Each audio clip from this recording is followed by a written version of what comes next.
Every time Elliot prepares a body, the first thing he does is cut away the clothing. He works alone, unhurried, treating each person who arrives on his table as though they belong entirely to him. Today, a young woman named Anna has been brought in. He reaches for her dress, and her eyes fly open. She asks where she is. Elliot does not flinch. He does not stumble backward or cry out. He simply looks at her the way a man looks at something he has seen many times before, and tells her calmly that she is in a funeral home. He tells her she died in a car accident. Anna stares at him. She remembers the rain on the windshield. She remembers the impact. She remembers the darkness that swallowed everything after that. But if she is dead, how is she speaking? How is she thinking? Elliot reaches to a shelf and holds up a death certificate. It states plainly that she passed away 8 hours ago in a road accident. Before Anna can make sense of any of it, Elliot begins cleaning her wounds with a damp cloth. He is a mortician. His entire purpose is to make the dead look at peace. Anna tells him she does not believe she is dead and begs him to let her go. She promises she will tell no one. He ignores her completely and says something that makes her blood run cold. He tells her she needs to trust him, that he is only there to help her. Anna wants desperately to run, but her body will not cooperate. She can think, she can speak, she can feel fear, but she cannot move with any real strength. She watches helplessly as Elliot threads a needle and stitches a wound on her head. The strange thing is that she feels nothing. No pain at all. Elliot checks his watch, draws a yellow liquid into a syringe and injects it into her arm. Within moments, her thoughts go heavy and she loses consciousness. When she wakes, the room is dark. Evening has come. She reaches for her own pulse and finds nothing. Terrified, she strikes her hand hard against the metal bed frame. The impact should hurt, but it does not. She feels absolutely nothing. The door is locked. There is no way out. Then she hears a familiar voice outside. Her boyfriend Paul has come to the funeral home. He wants to see her one last time. Elliot meets him at the door and turns him away, telling him he is not family. Paul argues, pleads, pushes, but Elliot will not move. Anna screams Paul's name with everything she has. He does not hear a word. The room is completely soundproof. She grabs the phone, but the line has been cut. She watches the only person who could save her walk away without knowing she is there. In her desperation and rage, she tears the room apart. When Elliot opens the door and sees the wreckage, Anna begs him again. He does not give in. Later, Anna's mother arrives. She cannot stay away. She needs to see her daughter one last time. Elliot slowly pulls back the white sheet. Her mother breaks down at the sight of her, says her goodbye, and turns to leave. Elliot exhales, but then the mother turns back.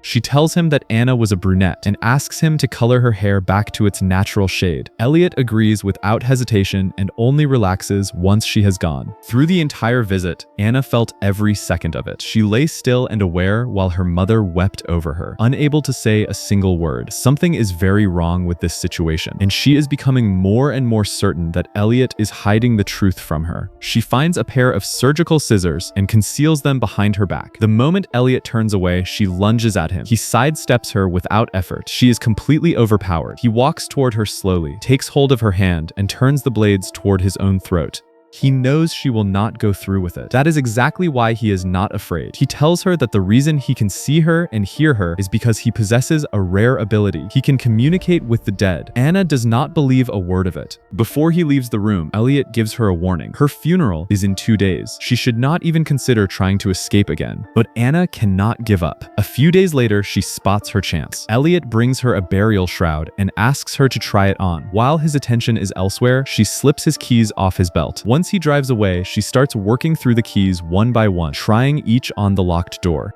Elliot stops at a petrol station and reaches into his pocket. The keys are gone. He feels it immediately, a cold, sinking certainty. He turns the car around. Anna gets the door open. She rushes to the main gate and works through the keys again, hands moving as fast as they can. The gate clicks open. She steps through and walks directly into Elliot, who has just pulled up. She ducks into a side room. She dials Paul's number.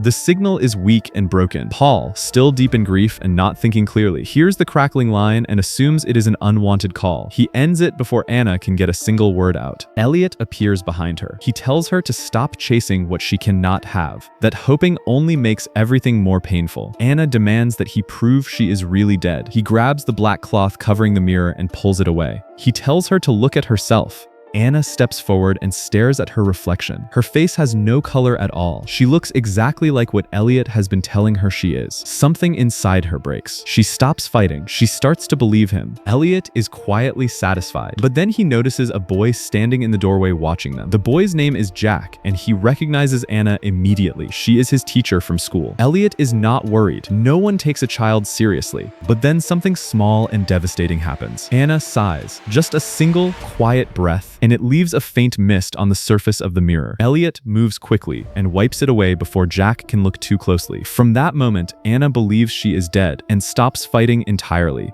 But the fog on that glass tells the real story. Anna is alive. She simply no longer knows it. The next day, a police officer named Vincent comes to the funeral home. He is not there about Anna. He has come to visit his brother, whose body is also being held there. While he and Elliot talk, Vincent notices something. Anna's head makes a small, involuntary movement. His instincts take over. He asks Elliot for 2 minutes alone with his brother. Elliot steps out. Vincent crosses the room and lifts the sheet covering Anna, checking for signs of life. Elliot walks back in without warning. Vincent has no explanation ready. He grabs his hat and leaves in a hurry. Elliot is furious, though there is nothing he can do about it directly. He takes his anger out on the only thing available, giving Vincent's dead brother a deeply unsettling appearance for the viewing. Meanwhile, Paul goes to Anna's school to collect her belongings. Jack sees him in the corridor and runs to stop him. He tells Paul that he saw Anna at the funeral home the night before, alive, wearing a long red dress. Paul dismisses it entirely and shoves the boy aside. But the words stay with him. He has been dreaming about Anna constantly. And that strange call, the voice sounded exactly like hers. He had told himself he was just unable to accept that she was gone. But then a detail surfaces. On the day of the accident, Anna really was wearing a red dress.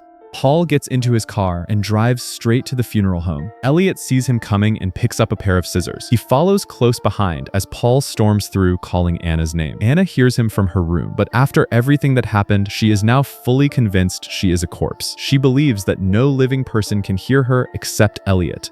She does not go to Paul. She stays exactly where she is. Paul leaves with nothing. He goes to the police station and asks a friend on the force to help him. The friend pulls out the death certificate and tells Paul he is not thinking straight, that grief can do terrible things to a person's mind. But Paul looks at the paperwork and finds problems. The medical examiner who signed the certificate never physically examined the body. He tells his friend he believes Anna may have been drugged and declared dead by mistake. Another officer in the room overhears this and mentions that there are substances capable of slowing a heartbeat to the point where it becomes undetectable. The friend begins to waver. Then Vincent speaks up. He says he was at the funeral home that very morning and saw Anna with his own eyes. He is certain she is dead. Paul's last trace of hope collapses. On the day of the funeral, Elliot prepares Anna carefully and asks if she has one final wish. She says she wants to see the outside world one more time. Elliot leads her to the door. She stands at the threshold and finds that she cannot move through it. She is too afraid.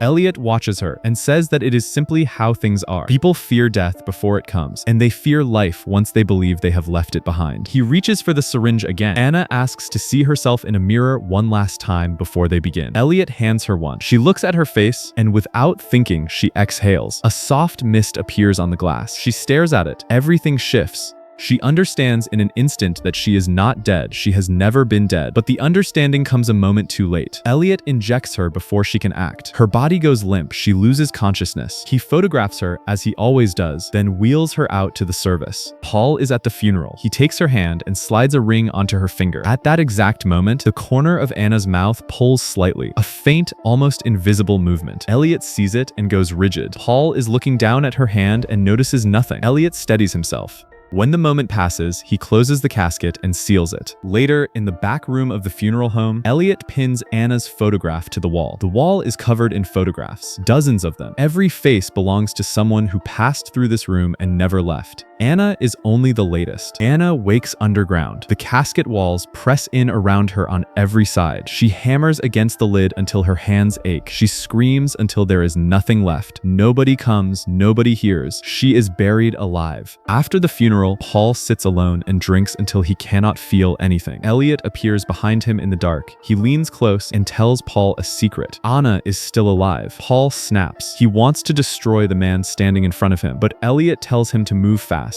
She is running out of air. Paul is out the door and into his car before another word is spoken. Rain is beginning to fall. Paul is drunk and driving hard, pushing the speed far beyond what is safe. Then a blinding white light fills his vision. When it clears, he sees an ambulance passing by. He does not understand what it means. He reaches the cemetery. He digs with his hands, with the shovel, with everything he has. He pulls the casket free and forces it open. Anna is inside. She is breathing. She is alive. Paul turns at the sound of something behind him. In the single second that his attention shifts, Anna is gone from his arms. The white light he saw on the road, that was the crash. He never made it to the cemetery. He is lying on a cold metal table, and the man standing over him preparing his body is the same Elliot who prepared Anna's. The only difference now is that Elliot has a new assistant working quietly beside him. The boy's name is Jack, and the fate that found Anna is now waiting for Paul.